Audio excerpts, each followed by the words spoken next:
नमस्कार दोस्तों, जय श्री जगन्नाथ, जय श्री महाकाल, हर हर महादेव। तो जैसा कि हम हर वीडियो में पिछले वीडियो में पढ़ते आ रहे हैं भविष्यमल का पुराण के बारे में, और हमने भविष्यमल का पुराण में अभी तक जो कंप्लीट किए हैं वो अभी तक हमने मैं बता देता हूँ कहाँ तक कंप्लीट किए हैं। 5वां अध्याय तक हमने कंप्लीट कर लिया है और आज हम 6वां अध्याय पढ़ेंगे। 5वां अध्याय था वो था धर्म संस्थापना के लिए भगवान विष्णु के 10 अवतार, जिसमें हमने 10 अवतार के बारे में पढ़ लिया है और मैंने हर अवतार के बारे में एक एक वीडियो अलग अलग से डाली है। 10 वीडियो डाली है 10 अवतार के बारे में। तो आज हम 6वां अध्याय पढ़ेंगे, इसका कलयुग का अंत होने के लक्षण। जैसा कि हम हर वीडियो में बुक पुराण पढ़ने से पहले हम इस पे जो लिखे हुए मंत्र का उच्चारण करते हैं, जो इस बुक में फ्रंट पेज पे लिखा हुआ है। तो आइए हम पहले मंत्र पढ़ते हैं, उसके बाद हम अध्याय को स्टार्ट करेंगे। नीलांचल निवासाय नित्याय परमात्मने बलभद्र सुभद्राभ्याम जगन्नाथाय ते नमः। जय श्री कृष्ण, जय श्री जगन्नाथ। तो आइए हम इसको आगे पढ़ते हैं, अध्याय नंबर 6 को। उससे पहले मेरी आप सबसे हाथ जोड़ के विनती है कि कृपया मेरे चैनल को सब्सक्राइब कीजिए और मेरे चैनल को सपोर्ट कीजिए, क्योंकि 2 दिन से मेरे चैनल पे बहुत कम व्यूज आ रहे हैं और सब्सक्राइब भी नहीं हो रहे हैं। तो मुझे थोड़ा कम कॉन्फिडेंस महसूस हो रहा है 2 दिन से। तो प्लीज़ मैं हाथ जोड़ के प्रार्थना करता हूँ, तो प्लीज़ मेरे चैनल को सपोर्ट कीजिए ताकि मैं आगे भी अपना पूरा आत्मसमर्पण करके मैं आपको वीडियो बना पाऊँ। आइए तो हम 6वां अध्याय स्टार्ट करते हैं। इस अध्याय का नाम है कलयुग का अंत होने के लक्षण। कलयुग का अंत हो चुका है और इस तथ्य को प्रमाणित करने के लिए महापुरुष पंचसखाओं ने भविष्यमल का ग्रंथों में स्पष्ट रूप से बहुत सारे लक्षणों का निम्न प्रकार से उल्लेख किया है। तो आइए हम पढ़ते हैं मानव सभ्यता में आने वाले परिवर्तन। इसमें नंबर 1 पे लिखा है, मानव समाज में बहुत सारे नारी और पुरुष में वंध्या दोष दिखाई देंगे, जिस कारण उनके संतान पैदा नहीं होगी। नंबर 2, नारी और पुरुष का लिंग परिवर्तन संभव होगा और बहुत सारे लोग अपना लिंग परिवर्तन करेंगे। नंबर 3 पर लिखा है, कामना, वासना, स्वार्थ और धन के लालच के चलते पुत्र अपने माता पिता की हत्या करेंगे। नंबर 4, समाज में संयुक्त परिवार की परंपरा का विलोप हो जाएगा। न केवल भाई भाई अलग घर में रहेंगे, बल्कि पति पत्नी भी अलग घर में रहेंगे। नंबर 5, वृद्ध माता पिता को पुत्र अपने घर से धकेल कर बाहर निकाल देंगे और वृद्ध माता पिता अकेले या वृद्धाश्रम में रहेंगे। नंबर 6, मनुष्य हर समय व्याधि से पीड़ित होकर केवल दवा के सहारे जीवन बिताएंगे। नंबर 7, समाज में मांसाहारियों, शराबियों, तंबाकू सेवन करने वालों और नशा करने वालों की संख्या बहुत अधिक बढ़ जाएगी। नंबर 8, संसार में गर्भपात और भ्रूण हत्या के पाप बड़ी संख्या में बढ़ जाएंगे। नंबर 9, संसार में दूसरी पत्नी की संख्या बहुत बढ़ जाएगी। नंबर 10, पति पत्नी के बीच पवित्रता नहीं रहेगी। नंबर 11, मानव समाज देवताओं की पूजा नहीं करेगा। नंबर 12, पुत्र अपने मृत माता पिता को पिंडदान नहीं करेंगे। नंबर 13, माता पिता की अंतिम क्रिया में पुत्र योगदान नहीं करेंगे। नंबर 14, विधवा महिलाएं भी अंतिम संस्कार करेंगी और पिंडदान करेंगी। नंबर 15, पुरुष और पुरुष के बीच शादी होगी। नंबर 16, स्त्री और स्त्री के बीच शादी होगी। नंबर 17, भाई बहन के बीच शादी होगी। नंबर 18, कहीं कहीं पर पिता अपनी बेटी के साथ गलत संबंध रखेंगे। नंबर 9, पुरुष म्लेच्छ वेश धारण करेंगे और महिलाएं बहुत कामुक और म्लेच्छ रूप धारण करेंगी। आइए अगले पेज में पढ़ते हैं। नंबर 20, पुरुष भी संतान प्रसव करेंगे। नंबर 21, पुरुष सिर के ऊपरी हिस्से में बाल रखकर कान के ऊपर के हिस्से से बाल काट देंगे। नंबर 22, मामी और भांजे के बीच शादी होगी। नंबर 23, चाची और भतीजे भतीजे के बीच शादी होगी। नंबर 24 सास और दामाद के बीच प्रीति होगी। नंबर 25 मामा अपनी भांजी के साथ घर बसाएंगे।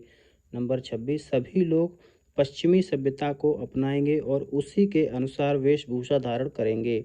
नंबर 27 विवाहित स्त्रियां अपने माथे पर सिंदूर और हाथ में चूड़ी नहीं पहनेंगी। नंबर 28 कलयुग में कोई भी मनुष्य अपनी 100% आयु का भोग नहीं कर पाएगा। नंबर 29 गीता भागवत शास्त्रों और पुराणों को छोड़कर मानव समाज कामशास्त्र का अध्ययन करेगा। नंबर 30 लोग माता तुलसी की पूजा करना बंद कर देंगे। नंबर 31 लोग ग्राम देवी कुलदेवी की पूजा करना बंद कर देंगे। नंबर 32 समाज में मिथ्यावादियों की संख्या बहुत बढ़ जाएगी। नंबर 33 पापी भ्रष्टाचारी और अज्ञानी लोगों को समाज में बड़ा सम्मान मिलेगा। नंबर 34 विवाह में कोई ऊंच नीच जाति अजाति धर्म और वर्ण का विचार नहीं रहेगा। नंबर 35 कम उम्र के पुरुष बड़ी उम्र की नारी से शादी करेंगे। नंबर 36 ज्ञानी सज्जन गायत्री मंत्र छोड़कर जादू टोना आदि विद्या का पाठ करेंगे। नंबर 37 रक्षक ही भक्षक बनेंगे और बाज अनाज खाएगा। नंबर 38 संसार से वेद मार्ग का उच्छेद विलोप होगा। नंबर 39 औरतें अपने बाल खुले छोड़कर घूमेंगी। युवा नारी नंगी होना और अंग प्रदर्शन करना पसंद करेंगी। नंबर 40 नारी अपना शरीर बेचकर पेट पालने लगेगी। नंबर 41 कलयुग के अंत समय में राजा शासन नहीं करेंगे। नंबर 42 मनुष्य एकादशी का व्रत रखेंगे लेकिन मांसाहारी भोजन करेंगे। नंबर 43 कुछ लोग निर्माल्य जगन्नाथ जी के प्रसाद निर्माल्य के साथ शराब और मांस खाने लगेंगे। इसका मतलब है 43 नंबर को जरा ध्यान से सुनिए। कुछ लोग निर्माल्य का मतलब है जगन्नाथ जी का प्रसाद। कुछ लोग जगन्नाथ जी के प्रसाद के साथ शराब और मांस खाने लगेंगे। इसका मतलब ये है। नंबर 44 लोग असमय में आहार विहार और निद्रा करेंगे। नंबर 45 मनुष्य द्वारा असमय में रति करने की वजह से कोख में ही संतान की मृत्यु होगी। नंबर 46 बालक बालिकाएं गुप्त में गर्भ नष्ट करेंगी। नंबर 47 पुरुष पराई स्त्री का हरण करेंगे रमण करेंगे। नंबर 48 संसार के सभी परिवारों में अशांति का वातावरण दिखेगा। आइए अगले पेज में पढ़ते हैं। 48 अगले पेज में लिखा है प्रकृति और पंचभूत में आने वाले परिवर्तन। नंबर 1 मध्य रात्रि में कोयल गीत गाएगी। नंबर 2 असमय में आम के पेड़ में फूल आने लगेंगे। असमय आम के पेड़ में फूल आने लगेंगे। नंबर 3 असमय में नीम के पेड़ में फूल और फल आने लगेंगे। नंबर 4 अलग अलग वृक्ष में व्यतिक्रम से फल और फूल आएंगे। इसका मतलब है जो होना चाहिए उससे अलग होगा। नंबर 5 बांस के पेड़ में धान उगेंगे। नंबर 6 खेत में ही अनाज को कीड़े लग जाएंगे। नंबर 7 कहीं कहीं पर खेती में ज़्यादा और कम उपज होने से फसलों में कमी आएगी। नंबर 8 अनेक स्थानों पर दुर्भिक्ष और अकाल पड़ेगा। नंबर 9 वज्रपात से बहुत मनुष्य और जीव जंतु मरेंगे। नंबर 10 गौ माता की अकाल मृत्यु होगी। नंबर 11 मनुष्य और जीव जंतुओं में अनजानी बीमारियां फैलने लगेंगी।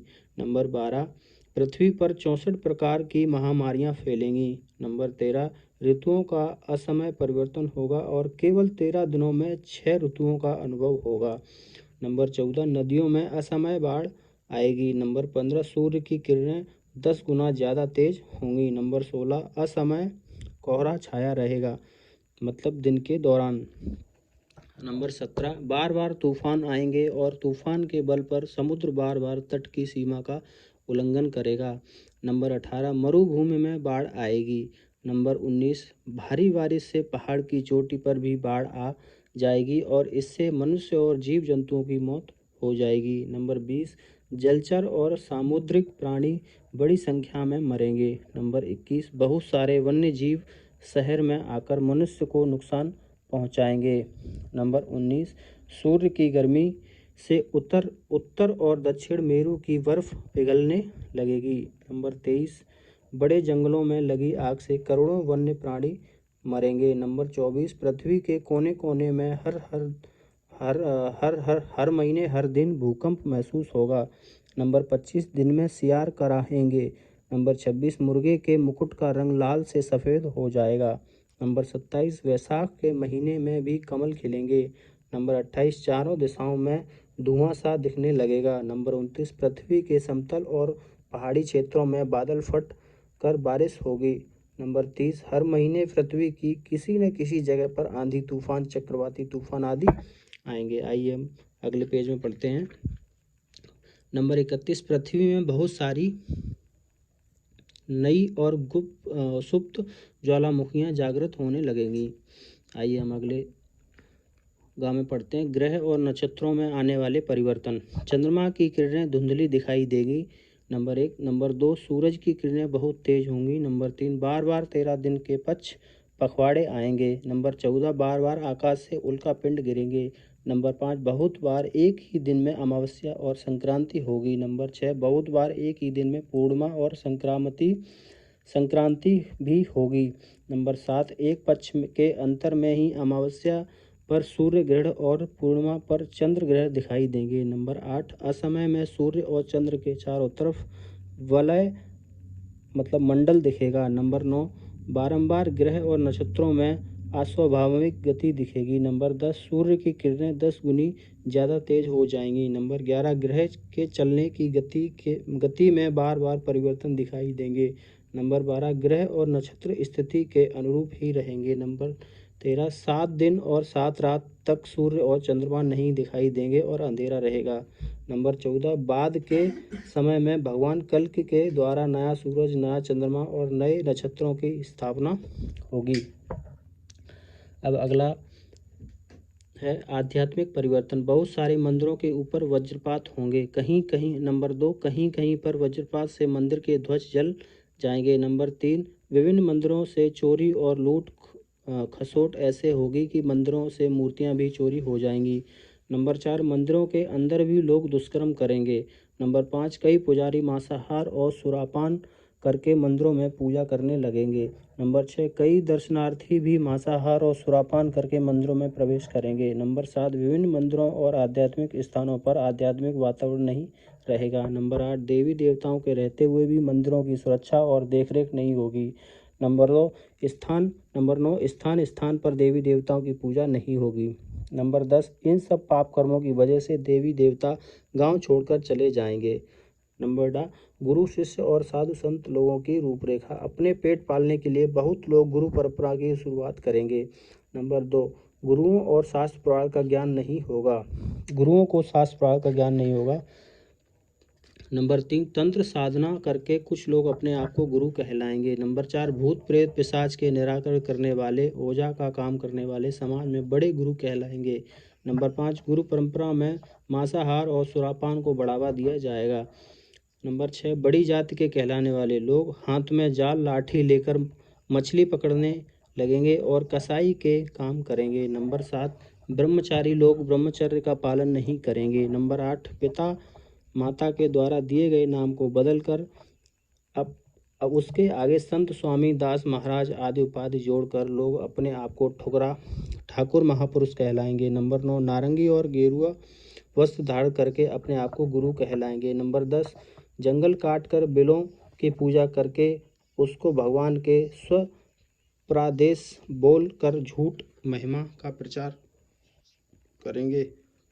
नंबर 11, गुरु कहलाने वाले लोग शिष्य के साथ शादी करके उनको अपनी पटरानी कहेंगे। नंबर 12, गुरु लोग अपने आप को भगवान का अवतार बताकर आत्म घोषणा करेंगे। नंबर 13, नकली शंख चक्र दिखाकर अपने आप को भगवान कल्कि बोलकर लोगों को लूटते रहेंगे। नंबर 14, गुरु कहलाएंगे लेकिन लालच देकर शिष्य की पत्नी का गमन करेंगे। नंबर 15, अपने को गोपाल और शिष्या को गोपी कहकर अपनी काम वासना की पूर्ति करेंगे।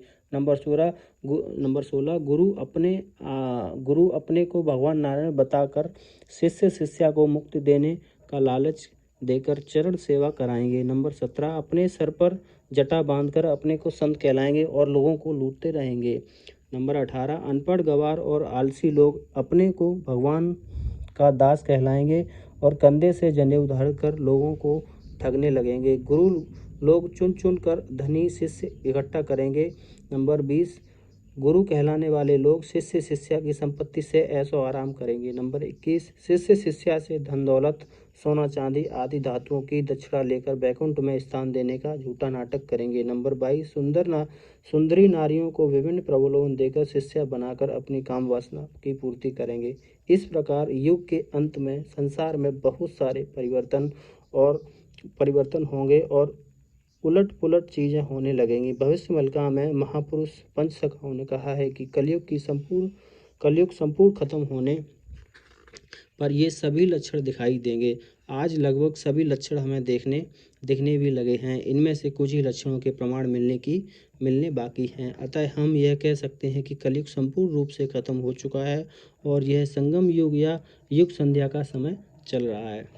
तो आज का हमारा अध्याय नंबर 6 था, जिसमें लिखा हुआ था कलयुग का अंत होने के लक्षण क्या क्या हैं। तो मैंने सारे लक्षण इस पुराण में जो लिखे थे वो मैंने सारे लक्षण पढ़ के आपको बताए हैं और आपने वीडियो पूरा सुना है और आपने पढ़ा भी होगा आई थिंक किताब में। तो मैं उसके लिए बहुत बहुत आपका आभारी हूँ और धन्यवाद करना चाहूँगा। आप मेरे वीडियो के साथ जुड़े रहे। ये जो वीडियो थी, इस वीडियो में बहुत मेन चीज़ें लिखी हुई हैं। तो अपने फैमिली परिवार माता पिता दादा दादी और अपने जितने भी रिलेटिव्स हैं ये उनमें कृपया उनमें शेयर कीजिए वीडियो और उनको ये बताइए कि कलयुग ऐसे कलयुग समाप्त होगा और इन कारणों से होगा और कलयुग में क्या क्या चीज़ें होंगी। इस पाठ में पूरा इस अध्याय में पूरा दिया गया है। अध्याय नंबर 6 भविष्य मलका पुराण में दिया गया है। तो प्लीज़ मैं हाथ जोड़ के निवेदन करूंगा आपसे, प्लीज़ मेरे चैनल को सब्सक्राइब कीजिए और मेरा हौसला बढ़ाइए ताकि मैं और भी आगे पढ़ता रहूं और आपको ऐसे ही और नई चीज़ें बताता रहूं। जय श्री जगन्नाथ। धन्यवाद आप सभी को। नमस्कार करता हूं।